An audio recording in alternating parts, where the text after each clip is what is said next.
కారణముడు శుక్రవారం రోజున తెల్లవారుజామున పెద్ద ఎత్తున ఇజ్రాయెల్ తమ మిసైల్స్తో ఇరాన్ని ఉక్కిరిబిక్కిరి చేసింది.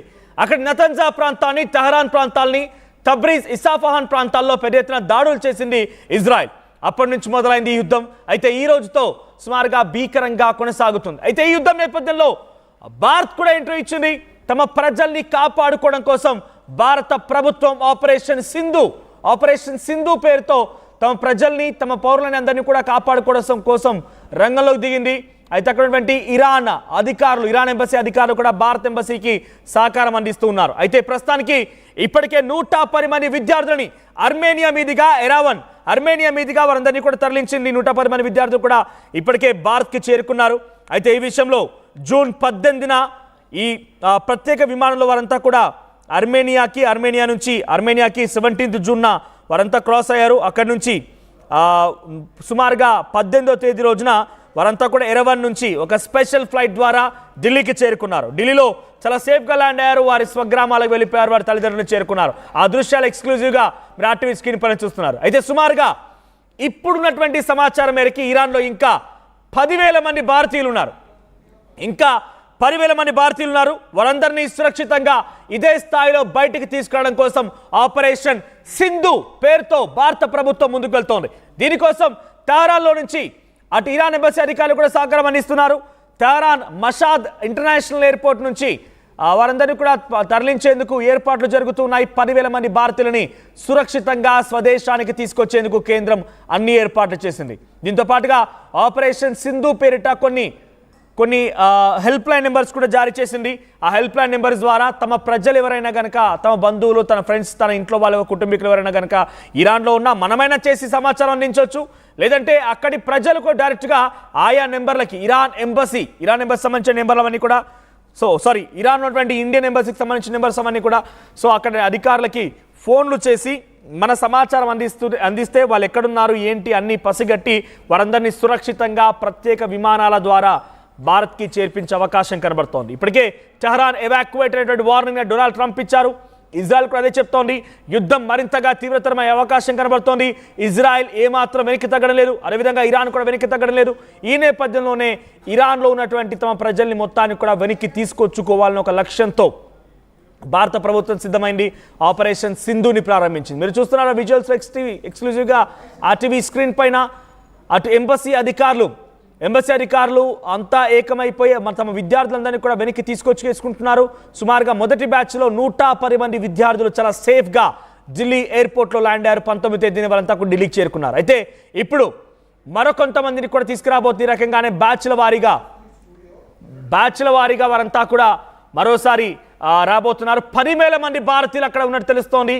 ఉత్తర ఇరాన్ నుండి రోడ్డు మార్గం ద్వారా వారంతా ఆర్మేనియా చేరుకుంటారు. రాజధాని ఎరవాన్ చేరుకుంటారు. అక్కడి నుంచి ప్రత్యేక విమానం ద్వారా మరోసారి ఢిల్లీకి వచ్చే అవకాశం కనబడుతోంది. బ్యాచ్ల వారీగా వారందరినీ కూడా తరలించాలని ఒక ఆలోచనతో భారత ప్రభుత్వం ముందుకు వెళ్తోంది. మరి ఎంత మేరకు అందరిని తీసుకొస్తోంది, ఎంత మేరకు సేఫ్ జోన్స్కి తరలిస్తున్నా చూడాల్సిన అవసరం అయితే ఉంది. అయితే దీనికి సహకరించినటువంటి ఆర్మేనియా, ఇరాన్ అధికారులకి, అక్కడి సూపర్విజన్ చేసినటువంటి ప్రత్యేకమైనటువంటి ప్రతినిధులందరికీ కూడా ఇటు ఎక్స్టర్నల్ అఫైర్స్ మినిస్టర్ భారత ప్రభుత్వం తరఫున వారందరికీ థ్యాంక్స్ తెలియజేస్తోంది. 10,000 మంది ఉన్నారు. మన భారతీయులు ఇరాన్లో 10,000 మంది ఉన్నారట. మరి అంతమందిని ఎలా తరలిస్తారు, అందరిని ఎలా సేఫ్ జోన్ తరలిస్తారు చూడాలి. ప్రస్తుతానికైతే టెహరాన్ ప్రాంతమే చాలా మోస్ట్ ఎఫెక్టెడ్ ప్రాంతంగా ఉంది ఇరాన్లో. కాబట్టి టెహరాన్ నుంచి వారందరినీ కూడా తరలిస్తున్నారు. టెహరాన్లో ఉన్నటువంటి వారందరినీ కూడా ప్రస్తుతానికి గుర్తించే పనిలో ఉన్నారు. అందరినీ గుర్తించి వెంటనే అక్కడి నుంచి తరలించే పనిలో నిమగ్నం అయ్యారు మన భారత ఎంబసీ అధికారులు. భారత ఎక్స్టర్నల్ అఫైర్స్ మినిస్ట్రీ కూడా ఎప్పటికప్పుడు ఈ విషయాన్ని అంచనా వేస్తోంది. ఇరాన్ చాలా ముక్కలుగా చాలా లక్ష్యంతో ఇజ్రాయెల్ అడుగులు వేస్తోంది. అమెరికా కూడా తోడవుతోంది. ఇదంతా కూడా చూస్తూ ఉంటే ఈ ఇరు దేశాల మధ్య యుద్ధం ఏకంగా ప్రపంచ యుద్ధంగా మారుతుందనేటువంటి ఒక సంకేతం, దాని తాలూకా సిమ్టమ్స్ కనబడుతూ ఉన్నాయి. కాబట్టి వారందరినీ కూడా తరలించే పనిలో ఉన్నారు భారత ఎంబసీ అధికారులు. ప్రస్తుతానికి ఇప్పటికైతే వారందరినీ గుర్తించే పనిలో ఉన్నారు. ఏ క్షణమైనా అక్కడి నుంచి ఒక ప్రత్యేక విమానం ద్వారా అందరినీ ఒక్కొక్కరిగా కొన్ని బ్యాచ్ల వైజ్గా తరలించే అవకాశం. దీని పేరుని ఆపరేషన్ సింధుగా దీనికి నామకరణం చేశారు. ప్రస్తుతం ఆపరేషన్ సింధు పేరుతో అందరినీ కూడా తరలించే ప్రయత్నం చేస్తున్నారు. మా ప్రతినిధి మధు అందుబాటులో ఉన్నారు. ఎస్ మధు, ఎటువంటి కార్యాచరణ కొనసాగుతోంది? 10,000 మందిని తీసుకోవడం అంటే చిన్న విషయమేం కాదు. 10,000 మందిని అటు భారత్ వైపుగా తీసుకొచ్చేటువంటి క్రమంలో ఎటువంటి ఏర్పాట్లు జరుగుతున్నాయి? ప్లాన్ ఏంటి? ఎగ్జాక్ట్లీ ఆపరేషన్ సింధు పేరిట యుద్ధం జరుగుతున్నటువంటి రెండు దేశాల మధ్యలో చిక్కుకుపోయినటువంటి భారతీయుల్ని సురక్షితంగా తీసుకొచ్చే ప్రయత్నం చేస్తా ఉన్నారు. ఒకవైపు ఇరాన్ లో ఉన్నటువంటి వారినేమో చిక్కుకున్నటువంటి 10,000 మందిని దాదాపు అర్మేనియా రాజధాని ఎరావాన్ కు తరలించి అక్కడ నుంచి ఎయిర్ లిఫ్ట్ చేసే ప్రయత్నం చేస్తా ఉన్నారు. ఇజ్రాయెల్ లో ఉన్నటువంటి చిక్కుకుపోయినటువంటి భారతీయులనేమో రోడ్డు మార్గం ద్వారా ఇజ్రాయెల్ సంబంధించినటువంటి బార్డర్ దాటించి బస్సులలో అక్కడి నుంచి ఎయిర్ లిఫ్ట్ చేసేటువంటి కార్యక్రమాలు ఊపందుతున్నాయి. దీనికి ఆపరేషన్ సింధు అనేటువంటి పేరు పెట్టారు. యుద్ధ నేపథ్యంలో దాదాపు 10,000 మంది భారతీయులు చిక్కుకుపోయినటువంటి పరిస్థితి. వారందరినీ సురక్షిత ప్రాంతాలకు తీసుకొచ్చే ప్రయత్నం చేస్తున్నారు. భారత్ ఎంబసీ అటు ఇజ్రాయెల్ ఇటు ఇరాన్లలో రెండిట్లలో యాక్టివ్ అయ్యారు. ఆన్లైన్ పోర్టల్ ఓపెన్ చేశారు.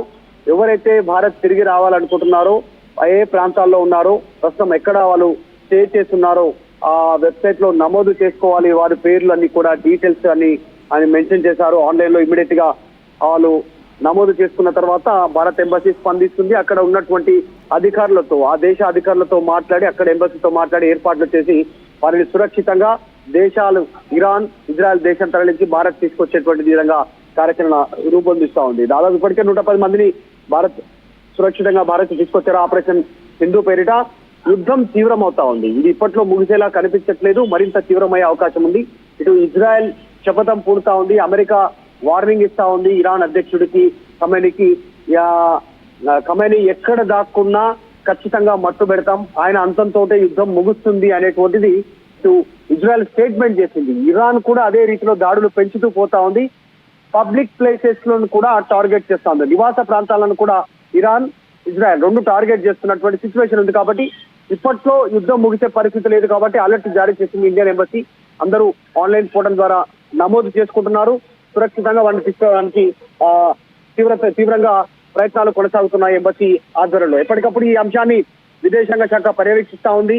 ఎక్కడ దాడులు జరుగుతా ఉన్నాయి, ఎక్కడ మన వాళ్ళు చిక్కుకొని ఉన్నారు, ఎలాంటి పరిస్థితుల్లో ఉన్నారు, వారి కుటుంబ సభ్యుల వివరాలతో పాటు వారి వ్యక్తిగత సమాచారాన్ని తీసుకుంటూ వారిని తీసుకొచ్చే ప్రయత్నం చేస్తా ఉన్నారు. కొన్ని ఆంక్షలు ఉన్నాయి ఇరు దేశాల్లో. ఎట్లయితే ఎయిర్ కి సంబంధించినటువంటి ఎయిర్ ట్రాఫిక్ ఆంక్షలు ఉన్నాయి, విమాన రాకపోకలపైన ఆంక్షలు ఉన్నాయి. కాబట్టి అలాంటి ప్రదేశాలలో బస్సుల ద్వారా బోర్డర్ దాటించి అక్కడ నుంచి ఎయిర్ లిఫ్ట్ చేయడానికి ఏర్పాట్లు చేస్తా ఉన్నారు. రైట్ మధు. సో ఇరాన్ లో సుమారుగా 10,000 మంది భారతీయులు ఉంటే వారందరికీ కూడా సురక్షితంగా కాపాడేందుకు మన భారత ప్రభుత్వం ఆపరేషన్ సింధుని చేపట్టింది. ప్రస్తుతానికి 110 మంది విద్యార్థులు ఎక్కడైతే టెహరాన్ లో చాలా ఇబ్బందులు ఎదుర్కొంటున్నారో విద్యార్థులు అక్కడ చదువుకోవడం కోసమైన విద్యార్థులందరినీ కూడా చాలా సేఫ్ గా బయటికి తరలించే ప్రయత్నం చేసింది. అయితే అక్కడ గగనతలంలో ఎయిర్ స్పేస్ లో కూడా పలు ఆంక్షలు ఉన్నాయి. ఇరాన్ లో ఎటువంటి విమానాలు ఎగరడం లేదు.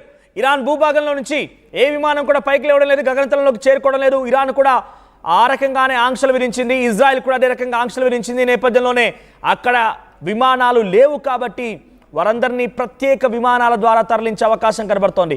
బార్డర్ ప్రాంతం నుంచి అర్మేనియా వైపుగా దాటించి అర్మేనియా ఎర్వాన్ ప్రాంతం నుంచి అర్మేనియా రాజధాని ఎర్మాన్ ప్రాంతం నుంచి వారందరినీ కూడా సేఫ్గా తరలిస్తున్నారు. దీనికోసం అక్కడ ఇరాన్ అధికారుల యొక్క సహాయం కూడా తీసుకుంటున్నారు. ఇండియన్ ఎంబసీ అధికారులకి ఇరాన్ అధికారులు కూడా సహకరిస్తూ ఉన్నారు. వారందరినీ చాలా సేఫ్గా అక్కడి నుంచి ప్రత్యేక విమానాల ద్వారా తరలించేందుకు అన్ని రకాల ఏర్పాట్లు జరుగుతూ ఉన్నాయి. సో భారతదేశం చేసినటువంటి ఏర్పాట్ల పైన పెద్ద ఎత్తున అటు భారతీయులు కూడా కొంత సంతోషం వ్యక్తం చేస్తున్నారు. తమ ప్రజలందరూ కూడా తమ బంధువులు, తమ ఫ్రెండ్స్, తమ పిల్లలందరూ అక్కడ ఇరాన్లో చిక్కుకున్న వారందరినీ కూడా సేఫ్గా తీసుకురావాలని భారత ప్రభుత్వం చేస్తున్న ఆలోచన వారందరూ కూడా హర్షం వ్యక్తం చేస్తున్నారు. ప్రస్తుతానికి 10,000 మంది అక్కడ ఉన్నారంటే వారందరినీ ఎలా తరలిస్తారో తలుచుకుంటేనే కొంత ఆసక్తి రేపుతోంది, ఆందోళన కూడా కలుగుతోంది. ఇరాన్లో ఇప్పటితో యుద్ధం ఆగేలా కనిపించలేదు. ఇరాన్ ఇజ్రాయెల్ ఇంకా యుద్ధం భీకరంగా కొనసాగిస్తోంది.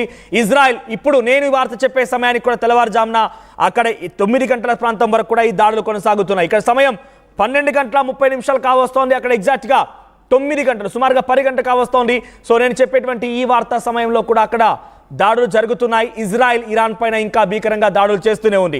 అందుకంటే ముందు ఇరాన్ కూడా రాత్రి ఇజ్రాయెల్ పైన చాలా పెద్ద ఎత్తున విరుచుకుపడింది.